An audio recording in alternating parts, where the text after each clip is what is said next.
Good day, ladies and gentlemen, and welcome to my humble home in Livingston, Montana. Okay, today's date, just for craps and giggles, is February 10th of 2021.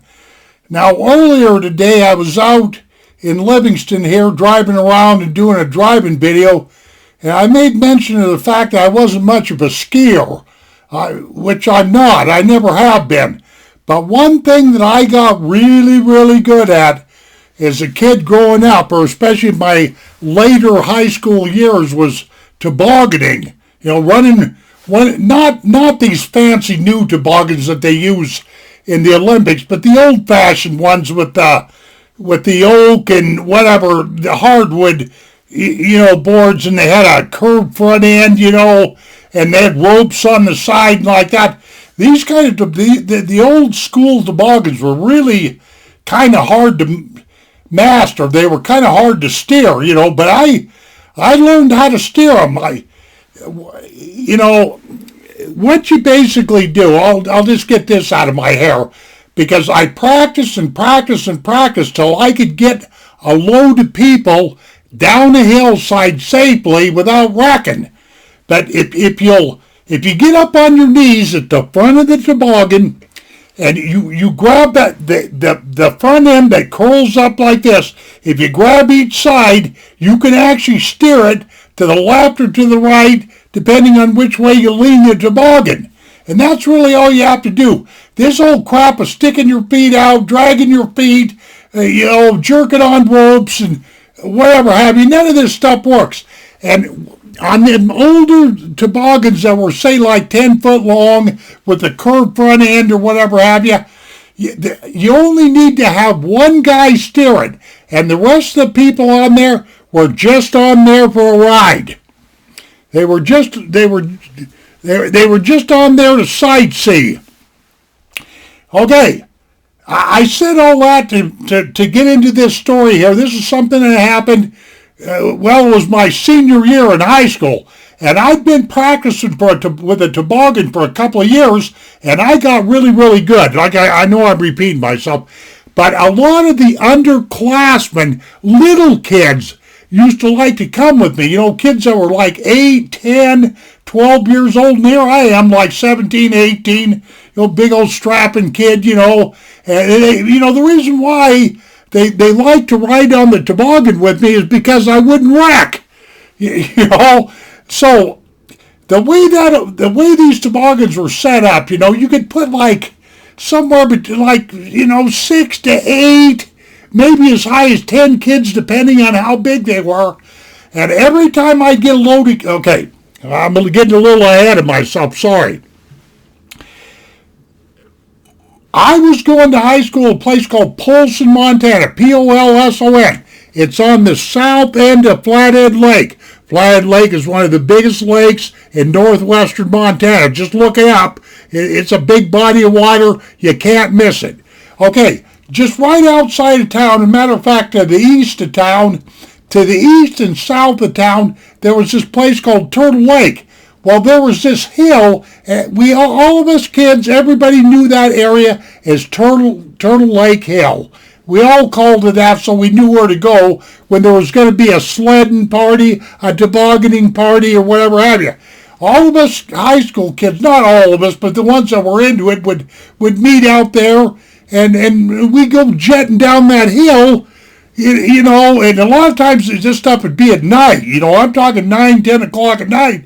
So you kind of had to have your things together because you did not want to wreck on that Turtle Lake Hill. The reason being is because on each side, as you went down the hill, on each side the borrow pit, there really wasn't any borrow pit. There was, but it was all full of rundown fences and barbed wire. It was all, jacked up and rolled up and everything. A good place to get your hide ripped off. You understand what I mean? Yeah, a real good place to get your hide ripped off. And the reason why us kids picked that Turtle Lake Hill is because it turned into a sheet of ice in the wintertime. From all the rednecks and hay shakers and loggers trying to get up and down that hill, it usually got to the point where nobody could get up it unless you had a set of chains or whatever have you. But that was what we used to sled, toboggan, and, blow off steam and all that kind of stuff.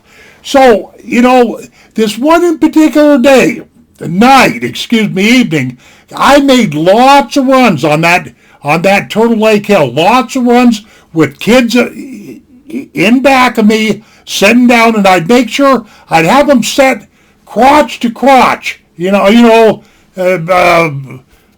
I don't know which way to put this, lap to lap. Everybody would sit kind of in each other's laps until the toboggan was full, and I'd have them put their feet in, make sure they weren't dragging their feet, because that would affect which way that toboggan was going, and I'd have them hang on to the ropes that were looped along the side of the toboggan. You got me? Sure you do. And I tell them all, now don't be moving around, don't be screwing around, don't be doing nothing. Just let me do the steering, we'll be all right, And I went down that Turtle Lake Hill many, many times with many, many loads of kids. The kids a lot younger than me, And I got kind of popular, well, a little bit, especially with the kids, and I enjoyed it because it gave me something to do and all that. And like I say, I wasn't into skiing or any of that kind of stuff because I had what they called the basketball knee. My right knee always gave me trouble. Matter of fact, I had to quit playing basketball when I was in high school because one of my ligaments, my knee, was way too long, and I actually needed an operation, which I never got. So skiing was kind of out of it for me because I had a trick knee that would give me fits, and it would cause me to go on crutches sometimes and different things like this. And getting on them lord boards and skiing was totally out of the program. So anyway, getting on to the story, this one in particular frozen winter night, there's a whole bunch of us kids that went out to Turtle Lake, and I'm running these kids down the hill and the toboggan and everything, and everybody's having a great old time. And about halfway through the evening, halfway through the night, I get a load of kids on up at the top of the hill and everything. I get 6, 7, 8 kids on, however many I could fit on and back and all that stuff. And we went tearing off that hill.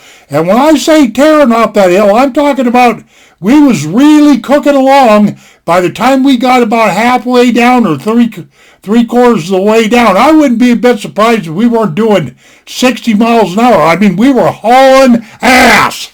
There's just no other way to put this, And if you want to know how long that Turtle Lake Hill, it was about, from the time we started up at the top, we always used to have a bonfire up there, From the time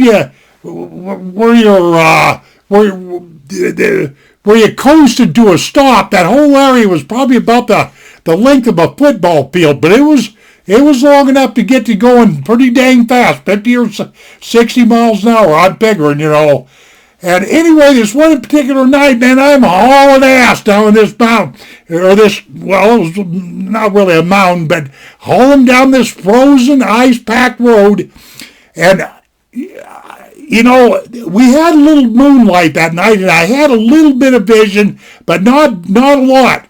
And all of a sudden, in the distance, coming up very fast, I seen like a figure, like somebody standing there. And man, I veered to the right. I remember that all too well. And thank God that my toboggan with that load of kids on we were a little bit to the right of that so-called figure. Well, I'm going to tell you what that figure was. That figure was a snowman that some underclassmen, like some, juniors or sophomores, and mostly I think it was the miserable sophomores, they built a snowman and packed it real hard, almost to the point where it was ice and stuff, and they stuck rocks in there and sticks in there and just anything to make my day, to make my situation a living hell. I'll just put it to you that way. Probably it was something that I dream of, but instead I was being the good guy and giving little kids rides. And these SOBs, these underclassmen, were about to cause me to have a very bad night. But I seen that snowman, and that snowman stood about 4 foot high or so, just enough to wreck me all over the place, especially if I'd have busted right into it. I'd have had kids spread all over that mountain, all over that road, and everything that you can think of if that would have happened. But I just so happened that I leaned the toboggan to the right enough, and I could remember that snowman, or whatever you want to call that thing, just brushing by my left shoulder here.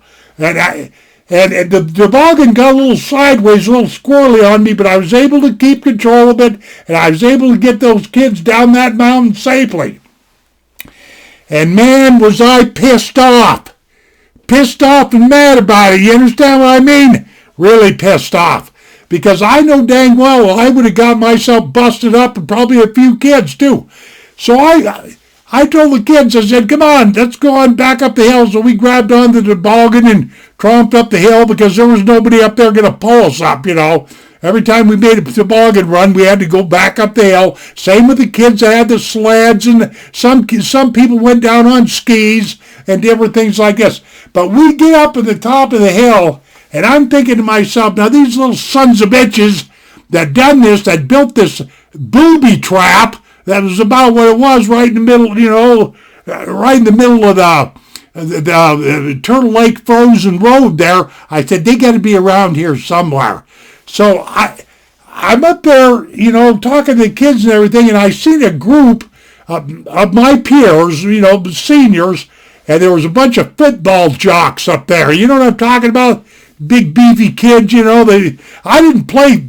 I was too skinny back in them days to play football. I just messed around with basketball until I was forced to quit.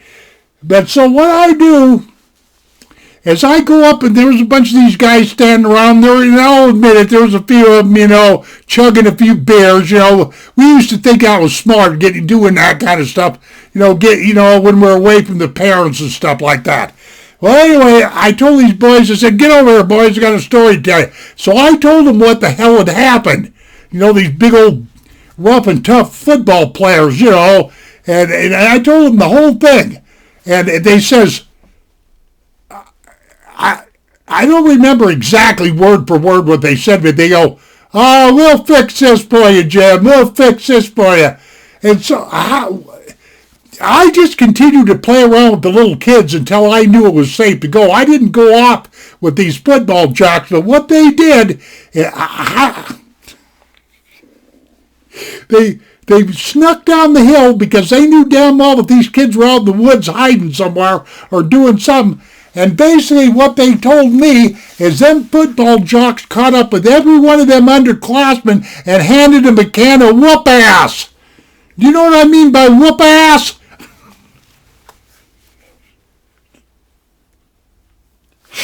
They thumped their craniums, you know what I'm talking about? And told them, this is not a good idea to be, you know, roughhousing and being a safety hazard for a bunch of little kids and a guy like me that was just trying to show them a good time.